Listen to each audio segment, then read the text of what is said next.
Bismillahirrahmanirrahim. Assalamualaikum warahmatullahi wabarakatuh. Alhamdulillah, alhamdulillahirabbil alamin. Wa bihi nasta'in wa ala umuri dunya waddin. Asyhadu an la ilaha illallah wa asyhadu anna Muhammadan abduhu wa rasuluh la nabiyya ba'du.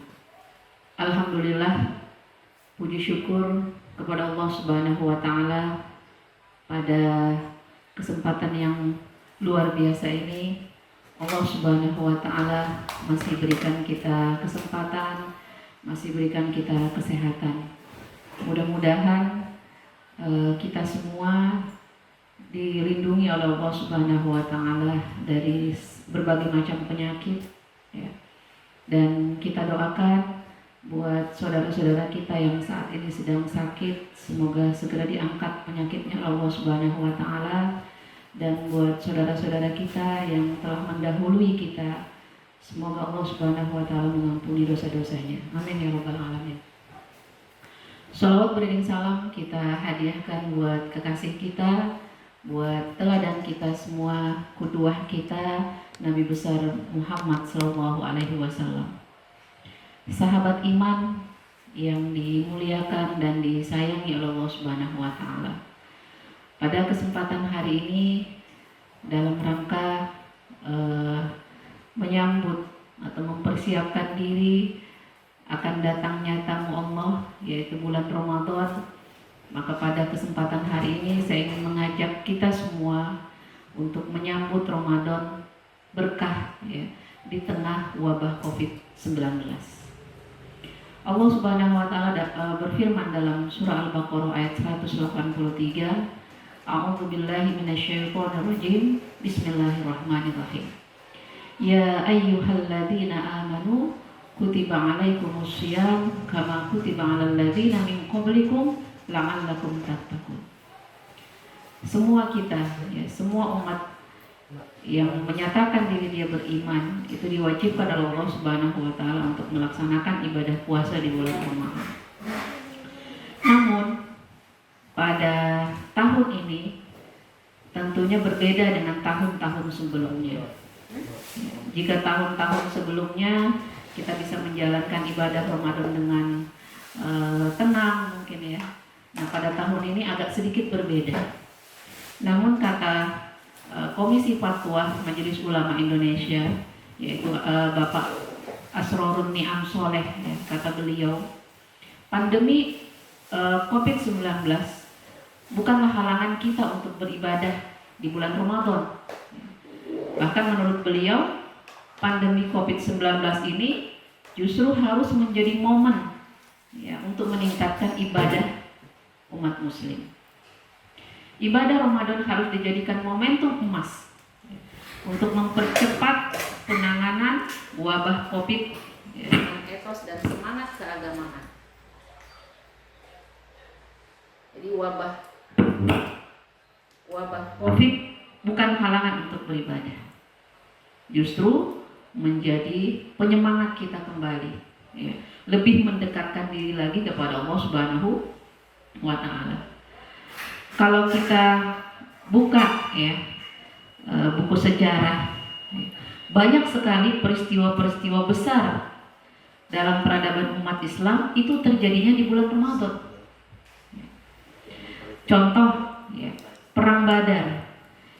Itu Perang Badar terjadi pada tanggal 17 Ramadan di tahun 2 Hijriah. Pertempuran kaum muslimin dengan kaum kafir Quraisy, di mana dengan rasio kekuatan sepertiga dari musuh, umat Islam mampu memenangi pertempuran pada saat itu. Kemudian padahal kalau kita bayangkan, kalau kita lihat baca sejarah, mereka itu semua sedang berpuasa, tapi tidak menyurutkan semangat mereka untuk mengangkat pedang. Bahkan mereka ya, memenangkan pertempuran yang sama sekali tidak seimbang. Bayangkan ya, jumlah mereka jauh lebih besar dari jumlah umat Islam pada saat. Namun itulah janji Allah ya. Allah tidak akan pernah ingkar janji. Mereka menang. Subhanallah. Padahal mereka semua dalam keadaan berpuasa. Kemudian bagaimana peristiwa Fathu Makkah, ya, pembebasan kota Makkah dari kaum kufar pada tanggal 10 Ramadan pada tahun ke-8 Hijriah. Ya, itu juga terjadi di bulan Ramadan. Belum lagi yang tidak kalah heroiknya, ya, kemenangan Salahuddin Al-Ayyubi pada perang salib di Palestina, ya. Itu juga bertepatan di bulan Ramadan pada tanggal 26 Ramadan. Begitu juga di Indonesia. Ya. Sejarah Indonesia juga, ya, diproklamirkan, kemenangan Indonesia diproklamirkan pada tanggal 17 Agustus 1945 atau bertepatan dengan 9 Ramadan 1364 Hijriah, dan semua itu terjadi di bulan Ramadan. Subhanallah. Jadi bulan Ramadan itu tidak menyurutkan, ya. Nah, begitu juga dengan yang terjadi pada saat sekarang ini, yaitu COVID-19. Ya, kita diminta, justru kita lebih nyaman, disuruh berdiam di rumah, ya kan? Yang tadinya kita beraktivitas banyak di luar, ini Ramadan tahun ini kita disuruh banyak-banyak di rumah saja. Ya, mudah-mudahan apa yang dijanjikan pemerintah betul-betul bisa tersalurkan, ya, bantuan sembako untuk saudara-saudara kita. Nah ini, ya, jadi teman-teman seiman yang dirahmati dan disayang Allah Subhanahu wa Ta'ala, mudah-mudahan, ya, dengan Ramadan tahun ini Allah Subhanahu wa Ta'ala akan berikan kita pahala yang berlipat-lipat ganda lagi, karena kita tidak melaksanakannya sebagaimana biasa. Nah, untuk menyambut Ramadan tahun ini agar supaya lebih berkah, Rasulullah SAW menuntun kita, ya, memberikan kita bagaimana cara mempersiapkan diri menyambut Ramadan. Ya, mempersiapkan diri baik fisik, ya, fisik harus dipersiapkan, kemudian mental juga harus siap. Nah, dari segi fisik, Rasulullah SAW mempersiapkan diri dengan mengintensifkan ibadah puasa di bulan Rajab dan Sya'ban. Nah, kenapa Rasulullah memperbanyak puasa di bulan Rajab dan Sya'ban? Dalam rangka mempersiapkan fisiknya, supaya tidak kaget nanti harus puasa 1 bulan penuh di bulan Ramadan. Bahkan kata Sayyidina Aisyah, aku tidak pernah melihat beliau, Rasulullah, ya, berpuasa dalam suatu bulan kecuali bulan Sya'ban. Jadi Rasulullah itu mempersiapkan diri dengan memperbanyak puasa. Kita juga harus melakukan itu. Berbanyak puasa, ya. Kita belum terlambat. Ini masih di bulan Sya'ban. Ya, puasa Senin Kemis, atau mungkin puasa Daud, atau mungkin yang belum menunaikan kewajiban puasanya segera ditunaikan. Ya. Nah, ini persiapan fisik agar supaya kita betul-betul mantap dalam menyambut Ramadan. Kemudian persiapan mental. Nah, caranya dengan memberikan kabar gembira. Makanya Rasulullah memberikan kabar gembira tentang datangnya fadilah bulan Ramadan. Ya, jadi Rasulullah SAW, ya, memberikan kabar gembira bagi kita bahwasanya bulan Ramadan itu adalah bulan yang penuh berkah. Allah mewajibkan kita untuk berpuasa, kemudian Allah akan buka pintu langit dan menutup pintu neraka. Itu di antara kabar gembiranya. Kemudian Allah Subhanahu wa Ta'ala akan melipat gandakan pahala ibadah kita di bulan Ramadan. Yang tadinya pahala ibadah wajib kita kerjakan, kita akan dapatkan pahala yang berkali lipat. Yang tadinya kita melaksanakan ibadah sunnah, ketika kita laksanakan di bulan Ramadan, kita akan mendapatkan pahala wajib. Ibadahnya sunnah, pahalanya dapat pahala wajib. Subhanallah. Itu dalam rangka memotivasi mental, yang mempersiapkan mental kita agar kita betul-betul rindu, ya, betul-betul rindu akan datangnya bulan Ramadan. Bahkan kata Rasulullah, "Man fariha bidukhuli Ramadan harrama jasadahu 'alan niran." Barang siapa yang bergembira akan datangnya Ramadan, Allah haramkan jasadnya untuk disentuh api neraka. baru bergembira saja Allah sudah berikan kabar yang luar biasa. Nah, ini mempersiapkan Ramadan. Bagaimana Ramadan tahun ini bisa kita menjalankannya dengan maksimal, sukses tentunya, dan Ramadan tahun ini bisa menjadi milik kita semuanya. Amin ya rabbal alamin. Sahabat iman yang dimuliakan oleh Allah Subhanahu wa taala, seperti yang saya sampaikan di awal tadi, Ramadan tahun ini tentulah berbeda dengan tahun-tahun sebelumnya. Namun sekali lagi bukan berarti kita mengurangi ya, kualitas Ramadan kita, tidak ya, justru kita harus semakin meningkatkan Ramadan di tahun ini. Apa yang harus kita lakukan ya? Tadi Rasulullah sudah mengajarkan kepada kita bagaimana kita mempersiapkan diri, di antaranya mempersiapkan fisik, kemudian mempersiapkan mental. Nah, tahun ini Ramadan kita lebih maksimalkan untuk melaksanakan segala aktivitas Ramadan kita itu di rumah. Ya. Jadi rumah kita jadikan sebagai tempat ibadah. Ya, dalam kondisi seperti ini kita diminta oleh pemerintah, kita diminta oleh para ulama kita untuk berdiam di rumah, ya. Dan kita jadikan rumah-rumah kita itu sebagai tempat ibadah. Ya, jadi sebagai tempat ibadah kita dan keluarga kita dalam menjalankan seluruh aktivitas ibadah kita di bulan Ramadan. Kita jadikan rumah tangga kita sebagai pusat kegiatan ibadah bersama keluarga. Ya, kita jadikan rumah sebagai sentrum kegiatan ibadah. Ya, kita buat segala macam aktivitas-aktivitas dan mulai sekarang kita agendakan apa yang mau kita lakukan di bulan Ramadan agar supaya Ramadan kita bisa menjadi Ramadan yang berkualitas. Kita mungkin buat target ya, ayah ibu ini harus kompak ya. Ayah ibu harus kompak buat aktivitas semaksimal mungkin agar supaya Ramadan kita tidak habis begitu saja ya.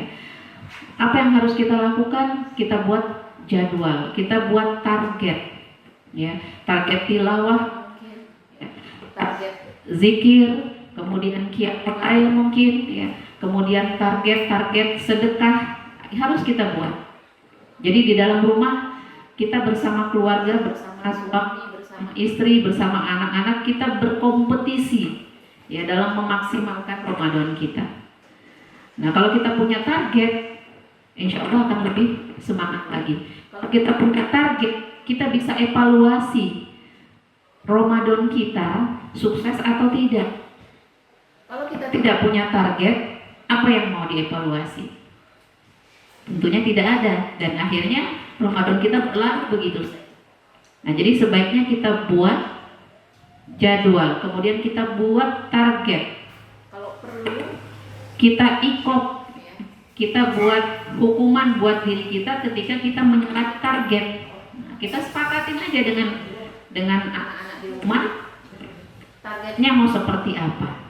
Kita buat sama targetnya, kemudian hukumannya pun kita buat sama-sama agar lebih nyaman, lebih rileks menjalankannya karena kita membuatnya itu bareng-bareng, bukan dipaksakan.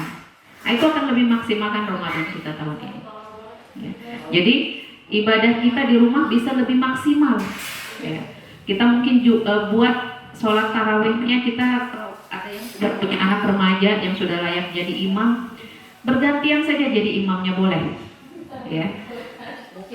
Dengan menjadi imam kita minta anak kita untuk mengulang-ulang hafalannya mungkin bisa ya.